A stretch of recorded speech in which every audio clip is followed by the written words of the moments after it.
चलिए हम आज स्टार्ट करते हैं। पॉलिटी के भाग 5 के बारे में पढ़ेंगे हम लोग आज, संघ सरकार के बारे में। संघ सरकार, जैसा कि हमने पिछले वीडियो में लाइव क्लासेस में, जो कि प्लेलिस्ट में आपको मिल जाएगा, वहाँ पर भाग 4 तक हमने पढ़ाया था। उसके आगे वहीं से कंटिन्यू कर रहे हैं। तो जिन लोगों ने भी भाग 4 तक नहीं देखा वो भाग 4 देख लें, उसके बाद हम लोग भाग 5 से कंटिन्यू करेंगे। देखिए भाग 5 क्या है। भाग 5 आपका है, इसमें भाग 5 संघ सरकार। भाग 5 में हम बात करते हैं किसकी? संघ सरकार की बात करते हैं। तो थोड़ा सा इसको हम समझेंगे क्या क्या है इसमें। संघ सरकार, इससे पहले हम लोगों ने भाग 4 तक पढ़ा था। उसमें कुछ टॉपिक, अभी एक आध दो टॉपिक बाकी रह गए हैं, उसको मैं जल्दी ही वीडियोस का भी अपलोड कर दूंगा। लाइव क्लासेस में भी हमने भाग 4 तक पढ़ाया था। चलिए देखते हैं इस पे। देखिए यहाँ पे भाग 5 को हम करते हैं। तो भाग 5 में मेनली हम इसको, भाग 5 जो आपका है वो 52 से स्टार्ट होता है और 151 तक है। भाग 5 52 से लेकर 151 तक है। तो इसको भी हम मेनली जो पार्ट में बांटते हैं, 3 पार्ट में बांटते हैं। इसमें स्टार्टिंग में कार्यपालिका है, फिर विधायिका है, विधायिका के बाद आपका जो लास्ट में है वो न्यायपालिका है। क्लियर है? तो अब आप यहाँ से देखिए कि जो 52 से लेकर अगर हम बात करेंगे, 52 से लेकर अगर हम यहाँ से बात करते हैं 78 तक की, 78 तक की बात करते हैं, तो ये आपका आता है आपका कार्यपालिका में।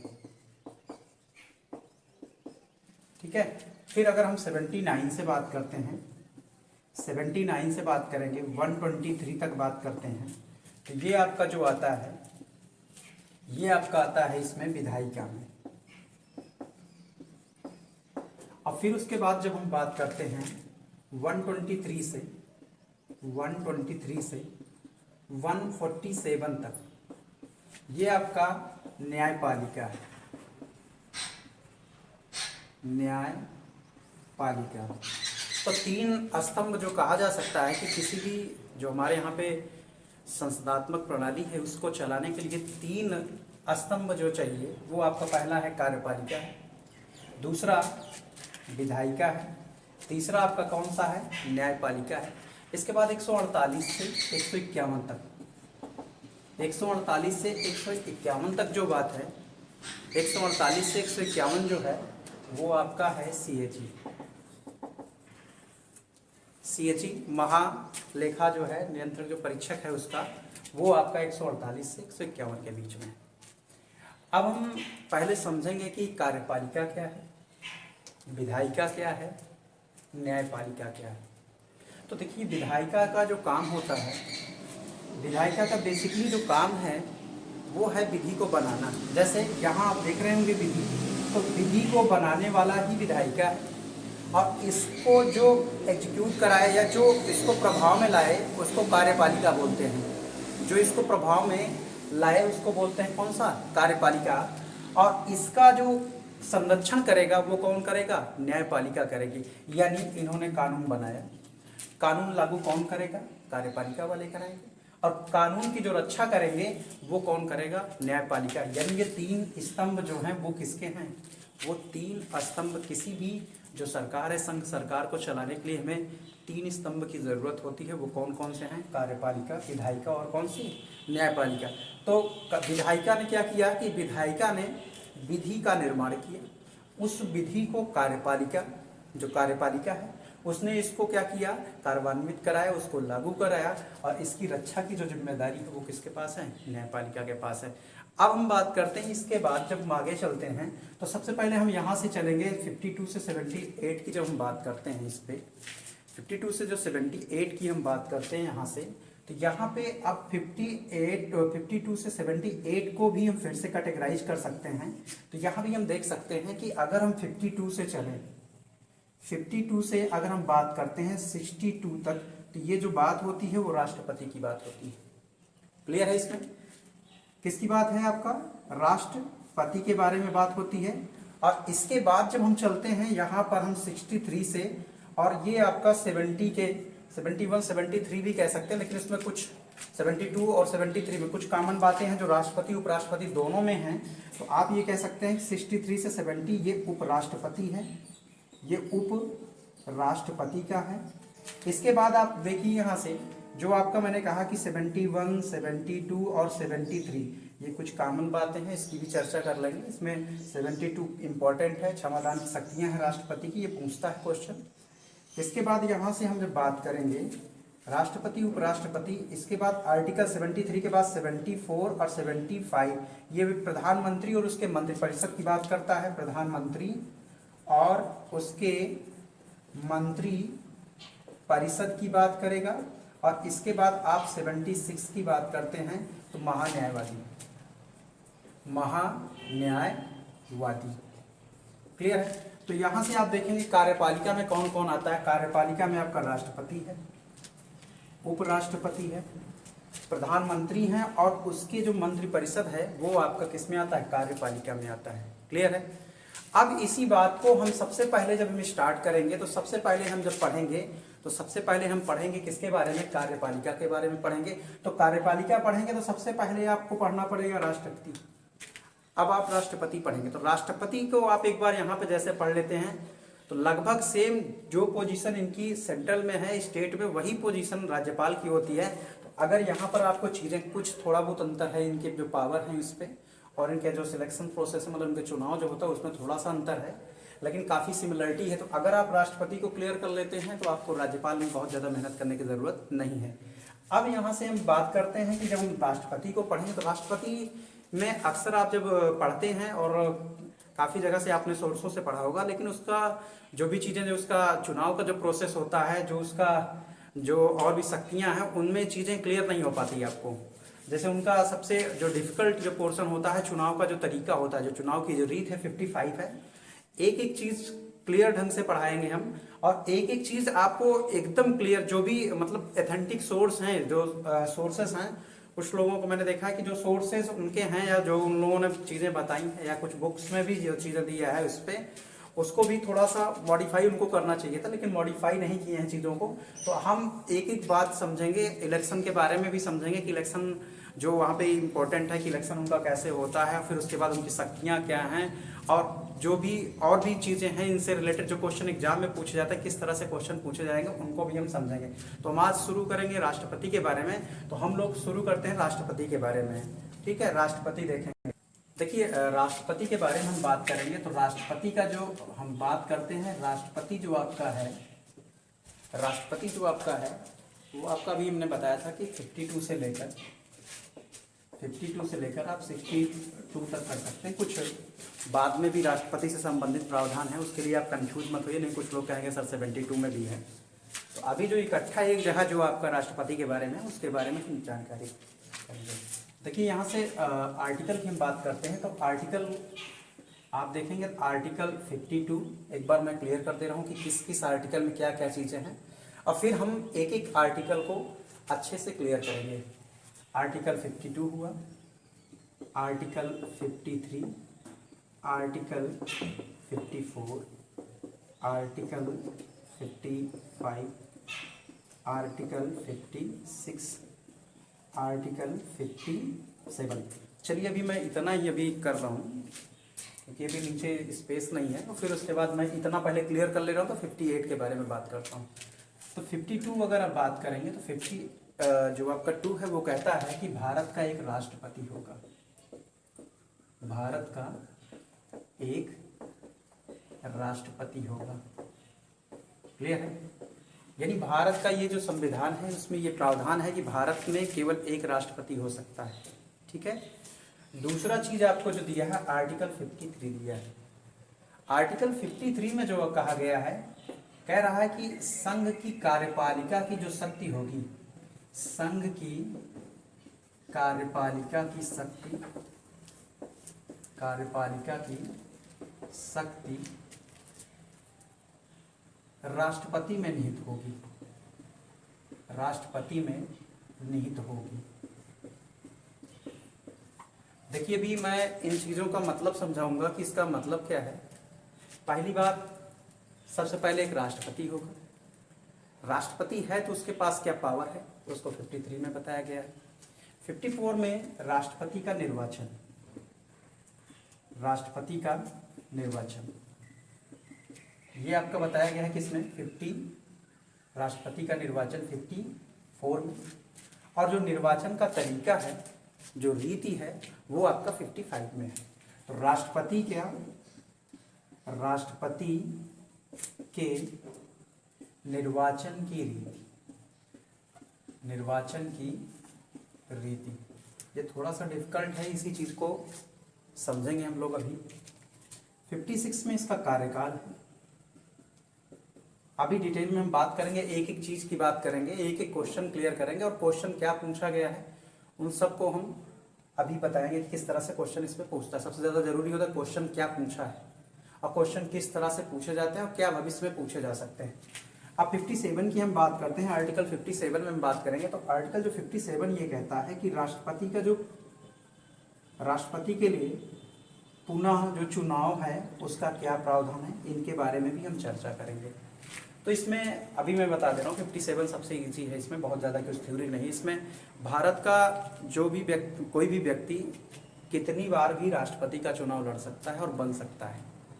57 ये कहता है कि कोई भी व्यक्ति एक से अधिक बार जो है राष्ट्रपति बन सकता है, यानी कितनी बार, जितनी बार उसका मन हो वो बन सकता है। लेकिन अमेरिका में क्या है कि कोई भी व्यक्ति 2 बार से ज़्यादा राष्ट्रपति नहीं बन सकता। तो ये इम्पोर्टेंट है इस पॉइंट ऑफ व्यू से कि अमेरिका और भारत का जो राष्ट्रपति है उन दोनों में क्या डिफरेंस है। और भी बहुत सारे डिफरेंस हैं, लेकिन यहाँ पर ये चीज़ एक जो मेन डिफरेंस निकल कर आता है, वो जो मेन डिफरेंस है वो आपका आता है कि जब इसमें राष्ट्रपति जो अमेरिका का है वो केवल 2 बार ही बन सकता है, लेकिन भारत में क्या है, जब तक कब्र में नहीं जा सकते तब तक लड़ सकते हैं। ठीक है, तो यहाँ से ये चीज़ें क्लियर हो गई। अब हम एक एक चीज़ों को फिर से उसको डिटेल में पढ़ेंगे और एक एक चीज़ों का एनालिसिस करेंगे, क्या क्या प्रोसेस हैं, क्या क्या चीज़ें इसमें से अभी पूछी गई हैं और क्या क्या पूछेगा। चलिए देखते हैं हम इस पे। अभी जो 52 को करेंगे तो 52 तो आपका वही सिंपल सी ही बात है कि 52 ये कहता है कि भारत का एक क्या होगा, राष्ट्रपति होगा। तो इसके बारे में बहुत ज़्यादा कुछ करने की ज़रूरत नहीं है कि भारत का तो 52 आपको मैं साइड में यहाँ पे लिख दे रहा हूँ कि 52, और याद करते चलिएगा, मैं याद करा दूंगा, आपके एकदम दिमाग में ये बात बैठ जाएगी किस आर्टिकल में कौन है। सबसे पहले जब राष्ट्रपति की बात कर रहे हैं तो 52 ये कहता है कि राष्ट्रपति होगा। कितने राष्ट्रपति होंगे, एक राष्ट्रपति। भारत का कितने राष्ट्रपति, एक। ये किस आर्टिकल में है, 50 किस में, 2 में है। और 53 की बात करते हैं, 53 को हम डिटेल में पढ़ेंगे। 53 का ये कहता है कि कार्यपालिका की जो समस्त शक्तियां हैं, कार्यपालिका की जो समस्त शक्तियां हैं वो किसमें निहित होंगी, राष्ट्रपति में निहित होंगी। तो ये बात इसको मैं समझाना चाह रहा हूँ कि कहना क्या चाह रहा है ये, इसका मतलब क्या है। इसका मतलब बड़ा वाइड है। तो पहले सबसे पहले समझिए कार्यपालिका क्या है। कार्यपालिका क्या है, अभी आपने देखा था कि कार्यपालिका में आपका कार्यपालिका स्टार्ट हुई थी 52 से लेकर 76 तक आपका स्टार्ट हुआ था। तो यहाँ से अगर हम बात करेंगे, यहाँ से हम बात, चलिए यहाँ से 52 में अगर हम बात करते हैं तो 52 में अगर आप बात करेंगे, यहाँ से 52 आपका राष्ट्रपति हुआ। तो यहाँ से कार्यपालिका में राष्ट्रपति है, प्रधानमंत्री है और मंत्रिपरिषद है, परिषद है और महान्यायवादी, महान्यायवादी। तो ये सब जो पार्ट है किसके हैं, कार्यपालिका के। तो इनके द्वारा जो भी काम किया जाएगा, उनकी जो सारी शक्तियां या जो भी काम, जैसे कोई भी काम किया जाता है तो वो राष्ट्रपति के नाम किया जाता है। तो ये चीज कहा जा सकता है कि मंत्रिपरिषद या प्रधानमंत्री जो भी काम करेगी या कोई भी संधि करता है विदेशों से या कुछ भी करेगा तो वो नाम से करेगा किसके, राष्ट्रपति के। तो ये चीज ये कहता है कि कार्यपालिका की जो समस्त शक्तियां हैं वो किसमें निहित हैं, वो निहित है किसमें, राष्ट्रपति में। तो इसीलिए कहीं कहीं पे इसकी आलोचना भी की गई है। इसको ये कहा जाता है कि वास्तविक शेर नहीं है या वास्तविक कार्यकर्ता नहीं है राष्ट्रपति, वास्तविक कार्यकर्ता प्रधानमंत्री है। और ये नाम मात्र की इसके पास मतलब शक्तियां तो हैं लेकिन कागज पर। तो कागज पे तो ये है शेर कौन, राष्ट्रपति। यानी कागज की अगर कहा जाए तो कागज की जो शक्तियां हैं वो सबसे ज्यादा किसके पास हैं, कागजी शक्तियां राष्ट्रपति के पास हैं, लेकिन वास्तविक जो शक्तियां हैं वो प्रधानमंत्री।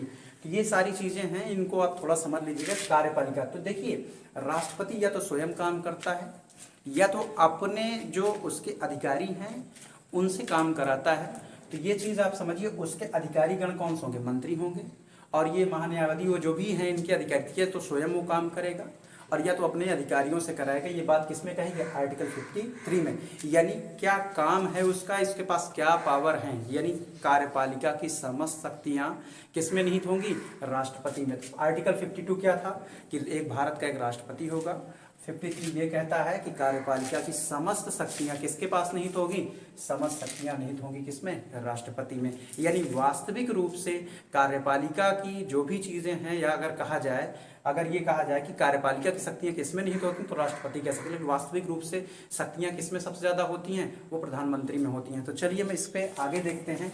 ये बहुत ज्यादा इंपॉर्टेंट नहीं है, इससे बहुत ज्यादा क्वेश्चन नहीं पूछता 52 से और 53 से। क्वेश्चन जो पूछता है वो आपका इस 54 से। अगर आप ISPCS देंगे तो आपसे क्वेश्चन यहीं से पूछेगा 54 से, क्योंकि ये इंपॉर्टेंट है। जो उसका जो चुनाव होता है यहाँ से, तो ये आप 54 की बात करेंगे, आर्टिकल 54।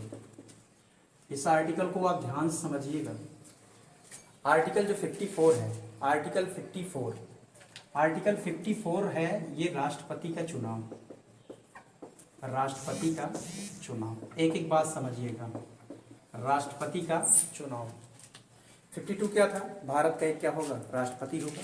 53 क्या था कि राष्ट्र जो कार्यपालिका की जो समस्त शक्तियां हों किसमें निहित होंगी? राष्ट्रपति में निहित होंगे। या तो स्वयं करेगा या तो अपने अधिकारियों से। उसके अधिकारी कौन कौन से हैं? प्रधानमंत्री है, मंत्रिपरिषद है और महान्यायवादी। जो भी चीज़ें हैं वो आप अभी आपने देखा इसको। तो चलिए यहाँ से हम देखते हैं राष्ट्रपति का चुनाव। तो ये चुनाव किसके द्वारा होता है? ये होता है निर्वाचक मंडल द्वारा। निर्वाचक मंडल, यानी कि राष्ट्रपति के चुनाव में कौन भाग लेता है? निर्वाचक मंडल। अब निर्वाचक मंडल को हम डिफाइन करेंगे। ये बहुत इंपॉर्टेंट है, ये मोस्ट इंपॉर्टेंट है कि निर्वाचक मंडल में कौन कौन हो सकता है। ये बात आप बहुत ध्यान समझिएगा, इसी से क्वेश्चन बनता है। मैं बार बार आपको समझा रहा हूँ कि क्वेश्चन अगर पूछेगा, अभी और पूछेगा, रीजन उसका है क्योंकि अभी कश्मीर भी जो है क्या कहते हैं, जम्मू कश्मीर भी पांडुचेरी और जो दिल्ली वाली श्रेणी में है, अभी मैं समझाऊंगा, वो भी आ गया है। तो ये इंपॉर्टेंट रहेगा आपका। निर्वाचक जो मंडल है, UPSI में पूछ सकता है इसको, ये समझ लीजिए कि इंपॉर्टेंट है। देखिए यहाँ से निर्वाचक मंडल में पहली चीज आपकी कौन कौन हो सकते हैं। देखिए इसमें कि अगर मैं ये कहूँ कि ये आपका लोकसभा है और ये आपकी राज्यसभा है, क्योंकि आपका जो संसद है वो बनता है किससे? लोकसभा, राज्यसभा और राष्ट्रपति। अगर आपसे क्वेश्चन पूछता है कि संसद में कितने लोग होते हैं, संसद में सदन कितने होते हैं, तो आप कहेंगे 2। लेकिन संसद किनसे मिलकर बनी होती है, तो आप आंसर देंगे लोकसभा, राज्यसभा और कौन सा आपका? राष्ट्रपति से मिलकर क्या बनती है? संसद। यानी एक घर है, इसमें राज्यसभा होगी, एक लोकसभा होगी और एक कौन होंगे? राष्ट्रपति होंगे। अब यहां से देखिए कि दोनों जो सदन है, लोकसभा और राज्यसभा, दोनों सदन के, ध्यान से समझिएगा बात, दोनों सदन के सभी निर्वाचित सदस्य, ये बात इंपॉर्टेंट है। यहाँ पे एक वर्ड आया है, कौन सा? निर्वाचित। तो आप एक चीज समझते हैं, जानते हैं कि मनोनीत वाला जो कॉन्सेप्ट है कि उसमें लोकसभा और राज्यसभा में कुछ जो है क्या कहते हैं, मनोनीत सदस्य होते हैं। तो मनोनीत सदस्य इसमें भाग नहीं लेते हैं, यानी इंपॉर्टेंट है। तो अगर आपसे कहा जाएगा दोनों सदन के सभी निर्वाचित सदस्य, अगर मैं यही निर्वाचित हटा दूं, अगर ये मैं कह दूं कि दोनों सदन के सभी सदस्य, तो आप समझ लीजिए कि गलत हो जाएगा। क्यों? क्योंकि जो सभी सदस्य में मनोनीत वाले भी आ जाते हैं, तो मनोनीत का कॉन्सेप्ट तो यहाँ बनेगा ही नहीं। अगर इलेक्शन जब अगर वोटिंग होगी तो मनोनीत का कोई मतलब ही नहीं है। पहला चीज, यहाँ से दोनों सदन के सभी सदस्य में आगे एक वर्ड जोड़ देंगे, कौन सा? निर्वाचित। यानी कौन वोट दे सकता है? केवल निर्वाचित जो सदस्य हैं वही वोट दे सकते हैं, मनोनीत नहीं दे सकते हैं। यही क्वेश्चन पूछेगा, मैं बार बार आपको क्लियर कर दे रहा हूँ। निर्वाचित सदस्य ही देंगे, मनोनीत सदस्य नहीं देंगे। क्लियर है बात यहाँ से। अब हम जब बात करते हैं आगे अगले वाली बात पे, यहाँ से अभी मैं बताऊंगा यहाँ से कि कितने निर्वाचित हैं। वो आपको 545 है, वो 245 में 2 एंग्लो इंडियन है, इसमें आपका जो है क्या कहते हैं 12 जो होते हैं मनोनीत होते हैं। अभी उसका मैं कॉन्सेप्ट अलग से ही क्लियर करूंगा, लेकिन अभी आप बात इतना समझ लीजिए कि दोनों सदन के सभी निर्वाचित सदस्य होंगे, मनोनीत सदस्य नहीं होंगे। क्लियर है बात। अब यहाँ से हम बात करेंगे विधानमंडल। सभी राज्यों के सभी राज्यों के, तो आप एक चीज देखिएगा यहाँ पे सभी राज्यों का लिखा हुआ है, ना कि संघ शासित राज्यों का लिखा है। वो ऑप्शन में देगा कि सभी राज्यों को, तो उसमें इंक्लूडेड अगर दे दिया कि संघ शासित राज्यों को भी, तो आप जान लीजिए कि सभी राज्यों का मतलब क्या है कि केवल सभी राज्य जो हैं संघ शासित राज्य नहीं, इसमें सभी राज्यों के विधानसभा के निर्वाचित सदस्य, सभी राज्यों के विधानसभा के निर्वाचित सदस्य। अब देखिए वो कंफ्यूज करने के लिए एक वर्ड और देगा, वो क्या करेगा, विधानमंडल वर्ड यूज कर देगा, सभी राज्यों के विधानमंडल के निर्वाचित सदस्य। वो आपको कंफ्यूज करेगा, विधानमंडल कर देगा, कह देगा कि सभी राज्यों के विधानमंडल के जो सदस्य होते हैं वो पार्टिसिपेट करेंगे। तो भैया एक चीज आप समझ लीजिए, विधानमंडल में दोनों आते हैं। विधानमंडल में आपके कौन कौन से आते हैं, एक विधानसभा आती है, विधानमंडल को मैं यहाँ से क्लियर कर दे रहा हूँ। जैसे आपका विधानमंडल आप समझ लीजिए, विधानमंडल थोड़ा सा समझिए, विधानमंडल में क्या होता है कि विधानसभा होती है और विधान परिषद होती है, दो चीजें होती हैं। विधानमंडल किससे बने, जैसे संसद आपका किससे मिलकर बना था, संसद लोकसभा और राज्यसभा से मिलकर बना था, तो वैसे विधानमंडल जो है आपका किससे किससे मिलकर बना हुआ है, विधानसभा से और किससे, विधान परिषद से। तो विधान परिषद जो होता है वो भाग नहीं लेता, विधान परिषद जो है आपका वो पार्टिसिपेट नहीं करेंगे, ये भी बात आप समझ लीजिएगा। विधान परिषद जो है वो भाग नहीं लेगा, ये आप क्लियर कर लीजिए कि विधान परिषद इसमें भाग नहीं लेता। क्लियर है चीजें। अब देखिए यहाँ से मैं फिर से एक बार रिवाइज करा दे रहा हूँ कि दोनों सदन के सभी निर्वाचित सदस्य लेंगे, यानी यहाँ से मनोनीत नहीं होंगे। मैं यहाँ पे लिख दे रहा हूँ, मनोनीत को मैं काट दे रहा हूँ कि मनोनीत सदस्य नहीं होंगे। क्लियर है बात इसमें। दूसरा जो पॉइंट है, पहला पॉइंट ये हो गया। दूसरा जो कंडीशन इन्होंने रखा, कहा गया ऐसा है कि सभी राज्यों के केवल विधानसभा के निर्वाचित, किसको, केवल विधानसभा के निर्वाचित। एंग्लो इंडियन वाला भी जो कॉन्सेप्ट है यहाँ किसी को नहीं रखें क्योंकि वो भी मनोनीत आपका है। तीसरा जो पॉइंट इन्होंने रखा, तीसरा जो पॉइंट है, आप स्क्रीनशॉट, जब जैसे ये चीज़ें हैं आप एक स्क्रीनशॉट लास्ट में ले लिया करिए, इस पे जो पॉइंट इस पे नोट हैं जो पॉइंट, तो ये इंपॉर्टेंट है, मैं इसलिए इसको डिटेल में बता रहा हूँ। तीसरा जो इम्पोर्टेंट है यहाँ से ये बात, तीसरी जो बात है इसमें दिल्ली और पांडुचेरी, ये दो आपके संघ शासित राज्य हैं। तो अभी आप कहेंगे सर आपने ये कहा कि सभी जो राज्य हैं केवल राज्य के, संघ शासित राज्यों को तो नहीं लिया जाएगा। तो ये 17वां संविधान संशोधन, कैसा 17वें संविधान संशोधन द्वारा ये जोड़ा गया कि दिल्ली और जो पांडुचेरी हैं इनको क्या किया जाएगा, इनको शामिल किया जाएगा किसमें, इलेक्शन में। तो यहाँ भी इन्होंने जोड़ा किसको, विधानसभा के। तो यहाँ पे ये दिल्ली और जो पांडुचेरी हैं इनके विधानसभा के जो सदस्य होंगे, जो क्या होंगे, सदस्य होंगे, वो भी कौन से, निर्वाचित। तो दिल्ली और पांडुचेरी के जो निर्वाचित सदस्य हैं उनको भी वो भी राष्ट्रपति के निर्वाचन में क्या करेंगे, पार्टिसिपेट करेंगे। तो फिर से हम फटाफट रिवाइज करेंगे इन चीज़ों को। यानी यहाँ पर एक चीज़ ये है कि आपका 17वां संविधान संशोधन किससे संबंधित था कि दिल्ली और जो पांडुचेरी हैं वहाँ के जो विधानसभा के जो सदस्य हैं वो भी अब पार्टिसिपेट करेंगे किसमें, वो भी पार्टिसिपेट करेंगे किसमें, राष्ट्रपति के किसमें, इलेक्शन में बात पार्टिसिपेट करेंगे। तो लेकिन एक चीज़ आप समझिए यहाँ से, ये जो दो पॉइंट हैं मनोनीत और कौन सा, विधान परिषद वाला, तो ये चीज़ आपके लिए इम्पोर्टेंट होगा क्योंकि अभी जब महाभियोग लगता है तो ये लोग तो वोट तो दिए नहीं हैं लेकिन हटाने में इनकी महत्वपूर्ण भूमिका रहेगी महाभियोग में। ये बहुत पॉइंट वाली बात है इस पर कि अगर ये लोग वोट नहीं देते तो ये इनको राष्ट्रपति को हटाने की प्रोसेस में भी भाग लेना नहीं चाहिए इनको। लेकिन ये राष्ट्रपति को हटाने में जो मनोनीत सदस्य होते हैं, राष्ट्रपति को हटाने के जो प्रक्रिया है उसमें ये क्या कर सकते हैं, पार्टिसिपेट करते हैं। दूसरा चीज, अब आप यहाँ से बात करेंगे जो राज्य के विधानसभा वाले लोग होते हैं ये वोट तो देते हैं लेकिन राष्ट्रपति को हटाने में पार्टिसिपेट नहीं करते। क्लियर है बात? तो मैं यहीं पे भी क्लियर कर दे रहा हूँ चीज़ों को एक साथ, दोनों चीज़ को, महाभियोग में कौन कौन पार्टिसिपेट करता है, कौन कौन सा पार्टिसिपेट नहीं करता है, इन चीज़ों को आप थोड़ा सा समझिएगा और बहुत ध्यान से समझिए कि बहुत इंपॉर्टेंट पॉइंट है। देखिए राष्ट्रपति के चुनाव में कौन कौन से लोग होंगे, तो मैं पहले से ये कह रहा हूँ कि लोकसभा के सदस्य होंगे प्लस राज्यसभा के सदस्य होंगे। कैसे होंगे?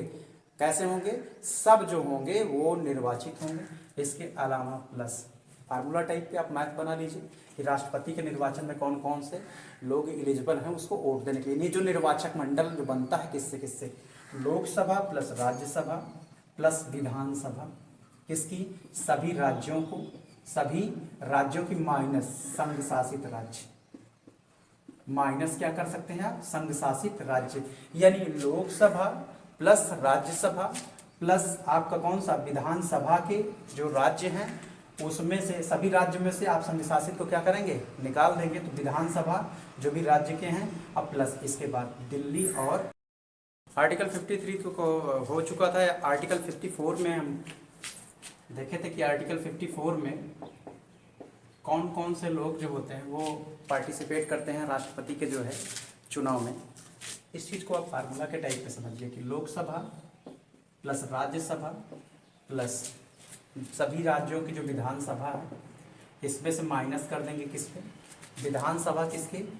सभी राज्यों के, लेकिन संघ शासित जो राज्य हैं उनको माइनस कर देंगे।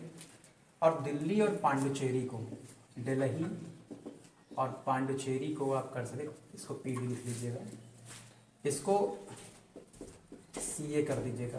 कॉन्स्टिट्यूशन जो आपका अमेंडमेंट हुआ था 17वां, उसमें ये बात जोड़ी गई थी इसको कि जो आपका दिल्ली और पांडुचेरी है यहाँ के भी जो लोग निर्वाचित सदस्य हैं जो विधानसभा के, उन लोगों को भी वोट डाल सकते हैं वो लोग। तो ये जो 17वां संविधान संशोधन है बड़ा इंपॉर्टेंट है। ये कहा जा सकता है वह दो कौन से केंद्र शासित राज्य हैं जिनके जो सदस्य हैं वो वोट डाल सकते हैं राष्ट्रपति के चुनाव में, क्योंकि संघ शासित राज्य के जो हैं उनको ये पावर नहीं है, उनके जो वहाँ पे सदस्य हैं उनको ये पावर नहीं है कि वो वोट डालेंगे। लेकिन पांडुचेरी और कौन से आपके? दिल्ली। तो अभी नया जो राज्य जम्मू कश्मीर हुआ है इसको भी पावर मिली है। तो आप कितने राज्य हो गए? 3 हैं। यही पूछेगा आपसे अगर वो बनाएगा क्वेश्चन। तो कितने राज्य हो गए? 3। एक कौन सा?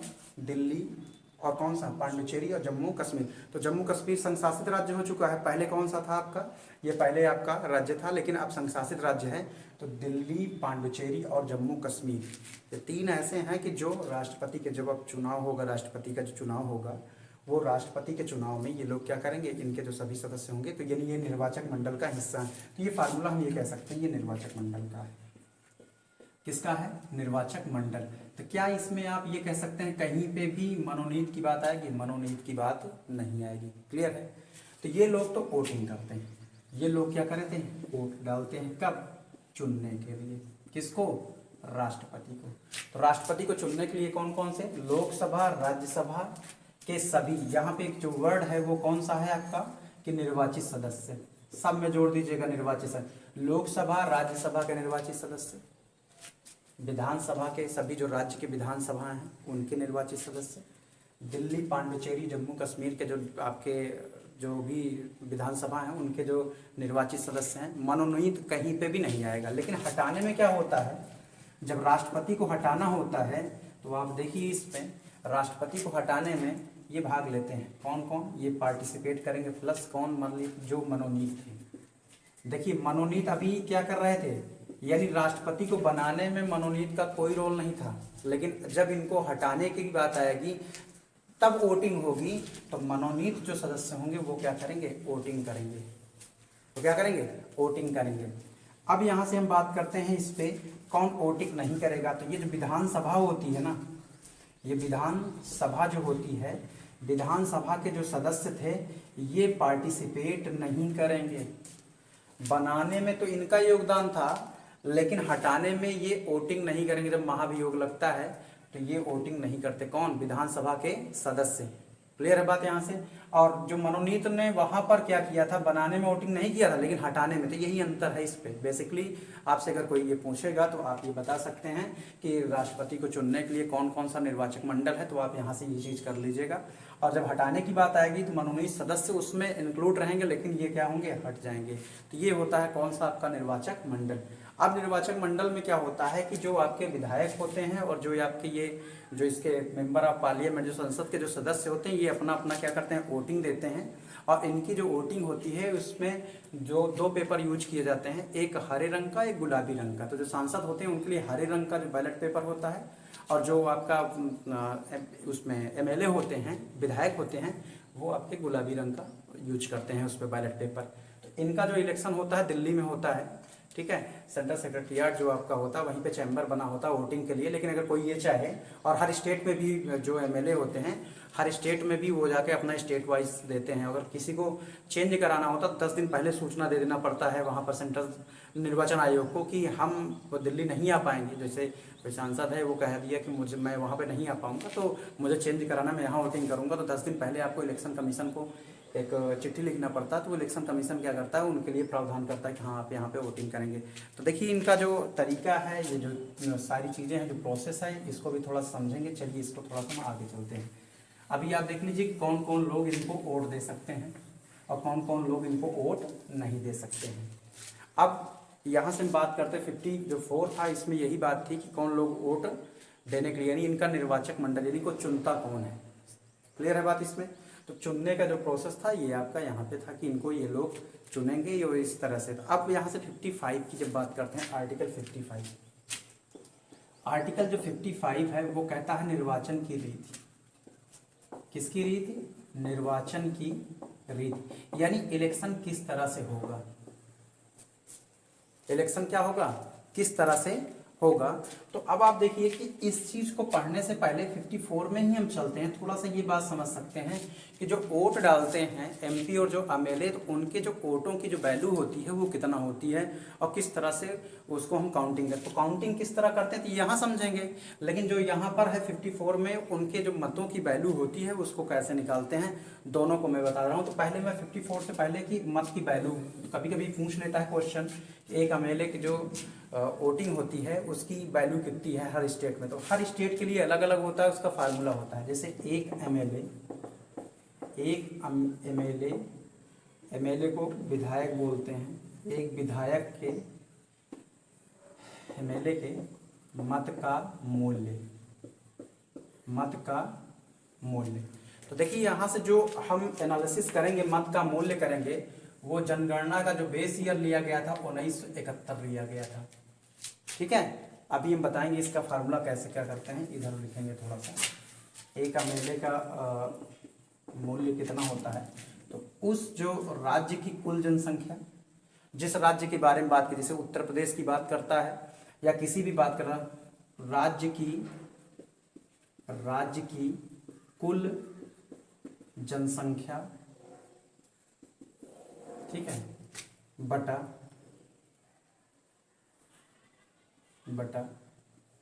राज्य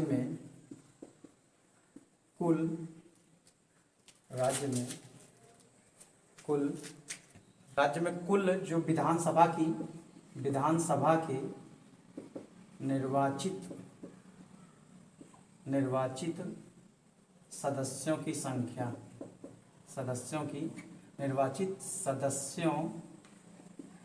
संख्या, ठीक है, गुणे 1/1000। फिर से आप समझिएगा कि एक एमएलए का जो वोट होता है, मतलब एक एमएलए के जो वोट का वैल्यू होती है, उसका जो फार्मूला होता है कि राज्य की कितनी जनसंख्या है और राज्य के कुल विधानसभा के निर्वाचित सदस्य जो होते हैं उसके संख्या गुणे कितना होता है, 1/10। तो जैसे मान लीजिए मैं एक एग्जाम्पल दे रहा हूँ कि मान लीजिए किसकी राज्य की जनसंख्या मान लीजिए 10 लाख है, किसी राज्य की जनसंख्या कितना है, 10 लाख है, और वहाँ पर 500 सीट हैं, या आप मान लीजिए वहाँ पर 200 सीट हैं। कितनी सीटें हैं, 200। तो यानी उस राज्य में विधानसभा कितनी सीटें हैं, 200 सीटें हैं। कितनी सीटें हैं, 200। अब 200 सीटें हुई तो ये आपका कितना, कुल जनसंख्या, अब बटा राज्य में विधानसभा की क्या हुआ, सीटें हुआ, अब 1/, कितना हुआ 1000 हुआ। अब कट कर दीजिए इसको काट दीजिए। तो यहाँ से अगर हम बात करेंगे तो यानी यहाँ पर क्या होगा कि एक जो एमएलए होगा उसका जो मत होगा वो किसके बराबर होगा, 10 के बराबर में होगा। जैसे उत्तर प्रदेश का अभी जो एक एमएलए की जो वैल्यू आती है वो कितनी है, 208 है, क्योंकि उत्तर प्रदेश में जनसंख्या क्या है, बहुत ज़्यादा है। तो यहाँ पर उसी के हिसाब से सीटें भी हैं, लेकिन तब भी इसकी जनसंख्या क्या है, काफ़ी ज़्यादा है।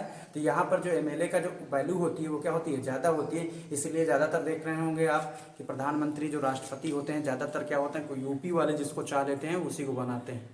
नेता नगरी में आगे आइए हैं लोग, जिसको चाहेंगे उसी को आप बनाते हैं, क्योंकि इनकी वैल्यू जो क्या होती है, ज़्यादा बड़ी होती है। अभी हम बताएंगे तरीके, मतलब उस पर जब निर्वाचन होगा तो। लेकिन वैल्यू किसकी सबसे ज़्यादा किसकी होती है, यूपी की, क्योंकि जनसंख्या ज़्यादा होगा। देख रहे हैं आप सीधा मैथ अगर आपको आती हो तो जो ऊपर देख रहे हैं ना, अगर आपका यहाँ से अंश बटा हर, तो अंश अगर बड़ा होगा और ये आपका छोटा होगा या उसी के अनुपात में होगा तो ये ज़्यादा बड़ा है आपका।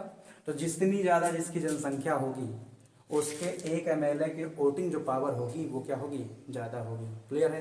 तो ये आपका होता है किसका, ये एक एमएलए का क्या होता है, मत होता है। तो एक एमएलए के मत का जो अगर फार्मूला की बात करते हैं तो टोटल पॉपुलेशन वहाँ की कितनी है और उसके बाद कितनी विधानसभा में। तो यानी आप यहाँ से टोटल पॉपुलेशन किसकी, स्टेट की।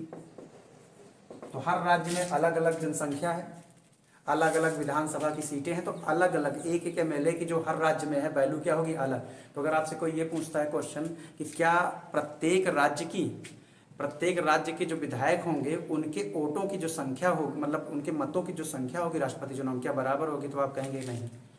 वो डिपेंड करेगा किस पे, जनसंख्या पे करेगा। और ये जो जनसंख्या ली जाती है उसका जो बेस ईयर माना गया है, ये जनसंख्या अभी की जनसंख्या नहीं ली जाती है, ये लिया जाता है 1971 की। 1971 को आधार वर्ष माना गया इस फार्मूले के लिए। किसकी जनसंख्या को, 1971 की जो जनसंख्या है उस टाइम ये माना जाता था कि बैलेंस एक जनसंख्या है। उत्तर भारत दक्षिण भारत की लगभग जनसंख्या क्या है, बैलेंस है। उसी के बाद से जनसंख्या आपका क्या हुआ, उत्तर भारत और आपका दक्षिण भारत है वहां पर जो है क्या कहते हैं, उस टाइम 1971 में दोनों चीजें क्या थी, बैलेंस थी। तो इसीलिए इसको बेस ईयर माना जाता था। यानी जब आप जनसंख्या जब फार्मूला करेंगे टोटल पॉपुलेशन स्टेट की, कब, 1971 में। कब निकालेंगे, 1971 में। अब आप यहाँ देखिए टोटल पॉपुलेशन स्टेट की 1971 की, और उसके बाद टोटल जो आपका क्या है वहां पर जो सीटें हैं, टोटल जो आपका वहां पे सीट है किसकी, विधानसभा में निर्वाचित लोगों की। अब बूढ़े कितना हुआ, नीचे 1000 से करते हैं। तो ये तो बात हुई किसकी, एक एमएलए की। फिर से आपको मैं बात समझा दे रहा हूँ, अभी की जनसंख्या नहीं लेना है, कब की जनसंख्या रखना है। यहाँ पे मैथ का फार्मूला है, आप समझिएगा, मैथ है, आप यहाँ पे सिंपल समझिए। आप जनसंख्या रखेंगे किसकी, जैसे मान लीजिए उत्तर प्रदेश में 1971 में 10 लाख जनसंख्या थी, तो आप उत्तर प्रदेश में 10 लाख, अब आज का नहीं लिखेंगे, 10 लाख लिखेंगे। उस समय 200 सीटें, 200 सीट लिखेंगे, गुणे कितना हुआ, 1000। आप इसको सॉल्व कर देंगे, जो भी चीजें आएंगी तो इस पे। यानी बेस ईयर कब का माना जाता है, 1971। कब तक रहेगा, जब तक परसीमन आयोग ने कहा है ना 2026 तक। तो 2026 तक यही काउंटिंग होगी, उसी के बाद चेंज किया जाएगा। समझ में आ रही चीजें। अब देखते हैं इस पे कि एक आपका क्या है, सांसद, एक एमपी की जो वैल्यू होती है वो किसके बराबर होती है। एक एमपी की जो वैल्यू है वो किसके बराबर होती है, उसको आप थोड़ा सा समझिए। एमपी की जो वैल्यू होती है उसको हम थोड़ा सा समझते हैं। एमपी की वैल्यू डिपेंड करती है किस पे, एमएलए की वैल्यू पे। तो कह रहा सभी राज्यों के जो निर्वाचित हैं, सभी राज्यों के विधायकों के मतों का मूल्य, विधायकों के मतों का मूल्य, यानी सभी राज्य के जितने भी विधायक होंगे उनके मतों का मूल्य निकालेंगे बटा कुल संसद के कुल निर्वाचित सदस्यों की संख्या। अब गुणे कितना हुआ आपका, 1000। गुणे कितना हुआ आपका, 1000 हुआ इसमें, ठीक है। एमपी की जब बात करेंगे तो सभी राज्यों के विधायकों के मतों का मूल्य अपान संसद के कुल निर्वाचित सदस्यों की संख्या। इसमें इस पे 1000 नहीं होगा, इसमें केवल यही होगा कि सभी राज्यों के विधायकों के मतों का मूल्य। जैसे मान लीजिए उत्तर प्रदेश के विधायकों का मूल्य कितना आया था आपका, 200 कितना आया था, 8 आया था। कितना आया था, 208 आया था। ठीक है। अब मान लीजिए कि उत्तर प्रदेश में 10 सीटें हैं, तो 10 का अगर हम गुणा कर लेंगे तो कितना होगा, 208 से करेंगे 2000 कितना हुआ, 80 हुआ। यानी उत्तर प्रदेश से 2080, हर स्टेट का अलग अलग निकाल लेंगे। जैसे उत्तर प्रदेश, महाराष्ट्र, राजस्थान। तो उत्तर प्रदेश में मान लीजिए कि 10 जिले हैं, मतलब 10 सीटें हैं, और एक का मूल्य मान लीजिए 20 आता है तो 200 इसका हो गया। मान लीजिए महाराष्ट्र में आपका मान लीजिए 23 सीटें हैं, एक का 10 आता है तो इसका 230। इसी तरह से पूरे राज्यों का जो विधायकों का मूल्य आएगा अपान संसद के कुल निर्वाचित सदस्यों की क्या उनसी संख्या। तो संसद में अगर हम बात करेंगे तो संसद में 2 सदन है, एक लोकसभा है और एक कौन सा है आपका राज्यसभा। एक लोकसभा है, कौन सा, राज्यसभा। तो लोकसभा और राज्यसभा में अगर यहाँ बात करेंगे तो 545 हैं और यहाँ बात करेंगे 245 हैं। क्लियर है। यहाँ पर हम करेंगे निर्वाचित की बात करेंगे तो 230 हैं और यहाँ पर हम बात करेंगे तो 500 कितना है, 43 हैं। ठीक है, 200 यहाँ पे सॉरी 33 हो गए, क्योंकि 12 मनोनीत होते हैं इसमें, और यहाँ पे कितने होते हैं, 2 होते हैं इसमें। तो आप बताइए 543 और ये 233, इन दोनों को आप जोड़ेंगे, क्योंकि निर्वाचित सदस्यों को ही लेना है, संसद के कुल निर्वाचित सदस्यों की संख्या लेना है, संसद के टोटल सदस्यों की संख्या नहीं लेना है निर्वाचित की। तो आप देखिए यहाँ से 2 लोग निर्वाचित, यहाँ पे आपका लोकसभा में 2 लोग क्या है, मनोनीत होते हैं। तो आपसे क्वेश्चन ये पूछ सकता है कितने लोग मनोनीत होते हैं, आंग्लो भारतीय वाले मनोनीत होते हैं। राज्यसभा में कितने लोग होते हैं मनोनीत, 12 होते हैं। तो आप देखिए 543 और 233 कितना हुआ आपका, 776। यानी राज्य के कुल विधायकों की संख्या, राज्य के सभी विधायक के मतों का मूल बटा कितना हुआ आपका, 776 और गुणे कितना, सॉरी बस इतना, राज्य के सभी विधायकों के मतों का मूल्य बटा कितना हुआ, 776। ये जो आप करेंगे तो आपका आ जाएगा, किसके बराबर आ जाएगा, एक एमपी के मत, जो आपका एक एमपी का मत होगा उसकी वैल्यू आ जाएगी कि उसके वोट की वैल्यू कितनी होगी। क्लियर है चीजें। तो एक एमएलए का और एक एमपी का ये फार्मूला होता है इसी पे। अब इनका देखिए जो जीतता है उसके लिए भी प्रावधान है कि जितना भी आप वोट पड़े हैं, आप समझिए वैध मत बटा 2 प्लस कितना 1, यानी जितना भी वैध मत है और बटा क्या करेंगे 2 और प्लस 1, यानी एक को वोट ज्यादा मिल गया उसको, वो आदमी क्या हो जाएगा, विजयी हो जाएगा। तो वैध मत का आपको बटा 2 मतलब 50% चाहिए। अगर 2000 वोटिंग हुई है तो आपको जीतने के लिए 1000 और प्लस 1 वोट। तो जिसको 50% से वोट ज्यादा मिल जाते हैं वही क्या होता है, राष्ट्रपति का चुनाव क्या करता है, जीत जाता है। तो हम आर्टिकल 55 में पढ़ेंगे कि इसका तरीका कैसे। तो ये भी आपका कौन सा था, 54 में ही था कि विधायक का और ये जो आपका इसमें सांसद है इनके मतों का मान कितना होता है। क्लियर है बात इसमें। आप समझिए, यहां से हम अगली बात करेंगे। अब यहां से समझिए कि आर्टिकल 55 क्या कहता है, ये भी बहुत इंपॉर्टेंट है। ये कहता है कि रीति, निर्वाचन की रीति, किसके, राष्ट्रपति के निर्वाचन की रीति, निर्वाचन की रीति। तो देखिए 3 वर्ड आप याद कर लीजिएगा, 3 वर्ड याद कर लीजिएगा। पहला वर्ड आप यहां समझिएगा कि जो पहला वर्ड है आपका निर्वाचन की रीत में, पहला वर्ड आप समझिए निर्वाचन की रीत में पहला वाला है आनुपातिक, आनुपातिक। दूसरा जो वर्ड है एकल संक्रमणी, यानी आनुपातिक होता है, एकल संक्रमणी, संक्रमणी व्यवस्था है, और गुप्त मतदान होता है। क्लियर है। ये 3 चीजें हैं। तो राष्ट्रपति की जो चुनाव की जो रीति है निर्वाचन की कैसी है, वो आनुपातिक जो पद्धति है, प्रणाली है, एकल संक्रमणी है, और कैसे होगा, गुप्त मतदान होगा। क्लियर है बात इसमें। तो ये आपका इसका तीनों का मतलब क्या है, इन चीजों का मतलब ही नहीं समझ में आता लोगों को। इसका मतलब हम डिटेल में समझेंगे। देखिए सबसे पहली बात आनुपातिक और एकल संक्रमणी और कौन सा, गुप्त मतदान। क्लियर है इसमें। तो एकल संक्रमणी, अनुपातिक, इन चीजों को हम समझते हैं। देखिए कोई आदमी, जैसे मान चलिए क्या होता है कि इसमें चुनाव आप लड़ रहे हैं, एकल संक्रमणी को समझिए। जैसे मान लीजिए 4 आदमी चुनाव लड़ रहे हैं, ABCD, ठीक है। अनुपातिक का मतलब क्या होता है, एकल संक्रमणी। अनुपातिक ये होता है कि सभी का जो राज्यों का जो नेतृत्व होना चाहिए, जो उनका हिस्सा होना चाहिए, राज्यों की जो भागीदारी होनी चाहिए, वो सबकी क्या हो, बराबर, उसको अनुपातिक बोलते हैं, कि किसी के साथ भेदभाव ना हो। एकल संक्रमणी मतलब क्या होता है कि जहां पर एक ही आदमी दो बार, मतलब दो लोगों को वोट दे रहा हो, दो लोगों को, तीन लोगों को, चार लोगों को एक प्रेफरेंस के अकॉर्डिंग जो है क्या करता है, वोटिंग करता है। तो ये चीज आपको ज्यादा क्लियर हो जाएगी, मैं चार्ट से बना रहा हूँ। तो इनका जो बैलेट पेपर होता है इस तरह से होता है, उसमें दो कॉलम होते हैं। कितने कॉलम होते हैं? दो कॉलम होते हैं।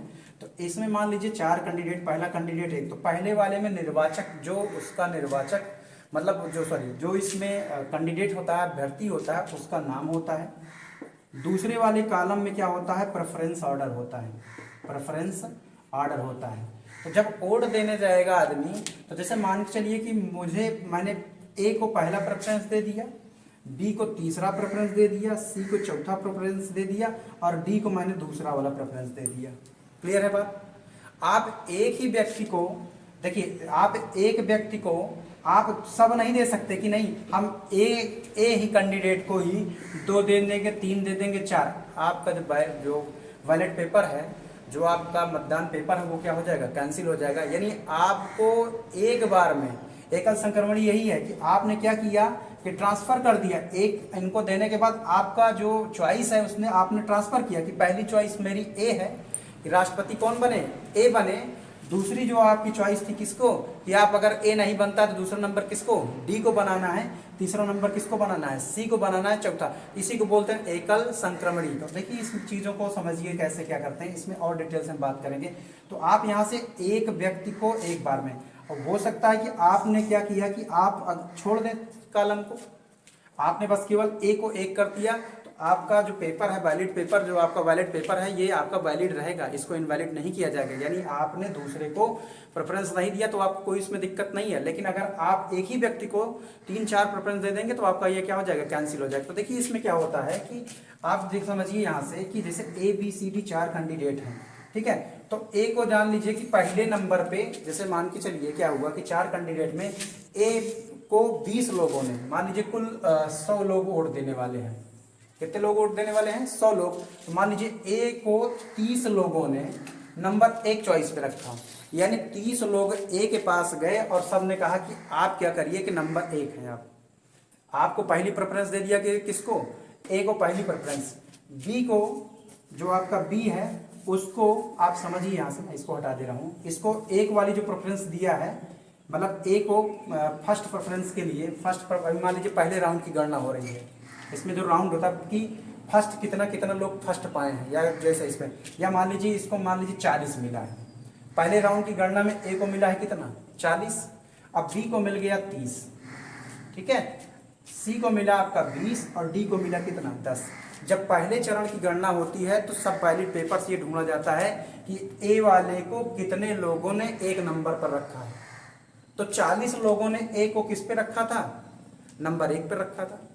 बी को 30 लोगों ने नंबर एक पे रखा था और 20 लोगों ने सी को रखा था नंबर एक पर, और डी को कितने लोगों ने रखा था? 10। क्लियर है? अब मान चलिए कि यहां से जब हम पहले से इस पे, यहां पर ये देखिए कितने वोट पड़े? 40। वोट कुल कितने हैं? 100। तो अब हमको जीतने के लिए, राष्ट्रपति बनने के लिए, मैंने भी बताया था कि कुल मतों का, कुल मत बटा कितना होना चाहिए? 2 प्लस कितना होना चाहिए? 1। तो अब कुल मत आपका मान चलिए 100 था, तो 100 बटा कितना हुआ? 2 प्लस कितना हुआ? 1 हुआ। अब बताइए कितना? 50 और प्लस कितना? 1, 51 चाहिए थे। क्या इसको 51 मिले हैं? क्या इसको तो 40 मिले। यानी इसका मतलब ये हुआ कि इसमें तो कोई राष्ट्रपति नहीं बनेगा। एकल संक्रमणी आप समझ रहे हैं कि कैसे करते हैं एकल संक्रमणी? एकल संक्रमणी मतलब क्या हुआ कि आप अपने प्रेफरेंस को क्या कर रहे हैं? ट्रांसफर कर रहे हैं, एक के बाद दूसरे को, दूसरे के बाद कौन सा? तीसरे को। तो अब आप देख रहे हैं यहाँ बड़ी समस्या हुई कि आप 40 इसको मिला, इसको 30 मिला, इसको 20 मिला, इसको 10 को मिला। अब चाहिए थे कितने? 51। अब एक को नहीं बन पा रहे हैं, तब ये दूसरे राउंड की गणना होगी। आप समझिएगा दूसरे राउंड की। तो बीबी गिरी जो थे राष्ट्रपति, उन्हीं के टाइम पे सेकेंड राउंड की गणना करनी पड़ी थी। क्लियर है? इसमें सेकेंड राउंड क्या होता है कि यानी कितने लोग ऐसे हैं कि जिन्होंने ए को किस पे रखा। तो पहले राउंड को मैं फिर से यहाँ से कर दूं, ये जो फर्स्ट राउंड की गणना हुई थी, फर्स्ट राउंड में पहले चॉइस पर जो फर्स्ट जो राउंड था उसमें फर्स्ट पे ए को मिले थे 40 वोट, इसको मिले थे 30 वोट और इसको मिले थे कितने? 20, इसको मिले थे कितने? 10। अब देखिए सेकेंड राउंड में देखते हैं कि सेकेंड कितने लोगों को, किसने कितने लोगों को दिया है। सेकेंड राउंड में ये पता चलता है कि ए को 10 लोगों ने, ए को कितने लोगों ने, 10 लोगों ने ए को क्या काम किया था कि ए को सेकंड पोजीशन पे, यानी सेकंड पोजीशन पे ए को कितने लोगों ने दिया था, 10 वोट पे। लेकिन जब सेकंड राउंड की गणना होगी तो आप यहाँ पे एक ध्यान देने वाली बात होती है, जो सबसे नीचे पाया होगा, सबसे कम पाया होगा, उसको हम काउंटिंग में अब नहीं लेते, उसको अब हम काउंटिंग में नहीं लेंगे, उसको हम क्या करेंगे, अब उसको हम क्या करेंगे, हटा देंगे। अब इसको हमने हटा दिया, अब आपने, आपके पास कितने बचे, 3। अब इस वाले में क्या हुआ कि इस वाले में जो सेकंड राउंड में था, इसमें इसको 10 वोट मिले थे, और जो बी वाला था उसको 40 मत मिले थे। बी वाले को कितने मत मिले थे, 40, और सी वाले को मान लीजिए मिले थे 15 वोट, और जो बचा था उसको मिला था किसको, डी को। लेकिन हमको डी की बात ही नहीं करना है। क्यों नहीं करना है, क्योंकि जो सबसे लो होता है उसको हम क्या करते हैं, हटा देते हैं। अब काउंटिंग देखिए, 40 10 कितना हुआ, 50, 30 40 कितना हुआ, 70, अब 20 और 15 कितना हुआ, 35 हुआ। अब मुझे बताइए कौन जीता। तो आप कहेंगे अरे सर ये तो 40 पाया था पहले वाले राउंड में, ज्यादा पाया था पहले, इसको सब लोग चाहते थे कि यही बने। लेकिन अभी टोटल इसका आप देखें, दूसरे राउंड की जब गणना हुई कितना हुआ, 50 चाहिए कितना, 51। इसको देखिए, इसको कितने मिल गए, 70। अब बताइए कि ये पहले चॉइस में, ये पहले राउंड में ये कम पाया था वोट, ये कम पाया था वोट, तब भी ये दूसरे वाले राउंड में नहीं, जिसको सेकंड लोग चाहते थे कि सेकंड पोजीशन का जो प्रेफरेंस था इसको ज्यादा मिला था, राष्ट्रपति कौन बनेगा, यही बनेगा। तो यहां से आप समझ लीजिए कि पहले राउंड में अगर कोई भी व्यक्ति जितना उसका कोटा है, राष्ट्रपति के जो मत का जो कोटा है, अगर उस कोटा को प्राप्त नहीं करता है तो सेकंड राउंड की गणना होगी, तो सेकंड राउंड और फर्स्ट राउंड को मिलाकर। अब अगर मान लीजिए सेकंड राउंड में भी वो कोटा पूरा नहीं कर पाता है तो कौन सा राउंड चलेगा, थर्ड राउंड चलेगा। तो मैं फिर से बात एक बार क्लियर कर रहा हूं, यहाँ पर पहला जब राउंड होता है तो उसमें पहली पोजीशन कितने लोग पाए हैं उसकी गणना होगी। सेकेंड राउंड में क्या होता है कि कितने लोग सेकेंड पोजीशन पे प्रेफरेंस किए हैं वो सेकेंड राउंड होगा। और सेकेंड राउंड के मिलाने के बाद जो कोटा होगा, कोटा कितना होता है, 50% प्लस कितना होता है, 1, जिसको मिलेगा वो क्या होगा आपका, वो आपका राष्ट्रपति बनेगा इस पे। तो और जो बातें हैं हम अगले वाले वीडियो में बताएंगे उस पे, और काफी इंटरेस्टिंग है जो आपकी योग्यताएं हैं और भी सारी चीजें हैं। और कमेंट में आप ये चीज जरूर लिखिएगा, जो जहां पे चीजें आपको नहीं समझ में आई या जो चीज आप पूछना चाहते हैं उसको कमेंट पे लिखिएगा। इसको मैक्सिमम आप शेयर करिए, और जो आपके जो फ्रेंड सर्किल में भी लोग हैं उनको आप वीडियो प्रोवाइड कराइए, जिससे ज़्यादा से ज़्यादा जो ऐसे लोगों इस पे लोग लाभान्वित हों। जल्दी से ही लाइव भी मैं क्लास डाउट की जो होगी वह 1 हफ्ते के बाद मैं 1 दिन लाइव क्लास लूंगा पूरे, जैसे पॉलिटी में जो जहाँ जहाँ आपको दिक्कत होगी इस पे राष्ट्रपति वाले टॉपिक पे, तो आप पढ़ते रहिए और नोट्स आप बनाते रहिएगा इस पे। तो अगर यहाँ पे एकल संक्रमणी आपको समझ में आ गया होगा कि एकल संक्रमणी क्या होता है, कि एकल संक्रमणी व्यवस्था ये होती है कि एक राउंडिंग होगी, फर्स्ट राउंड में पहली पोजीशन पे कितने लोग थे और सेकंड राउंड पर, ये कोई जरूरी नहीं कि आप फर्स्ट राउंड पे आप ज्यादा न पाए हैं लेकिन आप पूरा कोटा तो पाए नहीं है, तो आप सेकंड राउंड पे, यानी कम पाने वाला भी पहले राउंड वाला राष्ट्रपति क्या हो सकता है, बन सकता है। अगर नहीं होगा क्लियर ये चीजें तो आप कमेंट में लिखिएगा, मैं इसको लाइव क्लास जब लूंगा तो वहां पे आपको क्लियर कर दूंगा।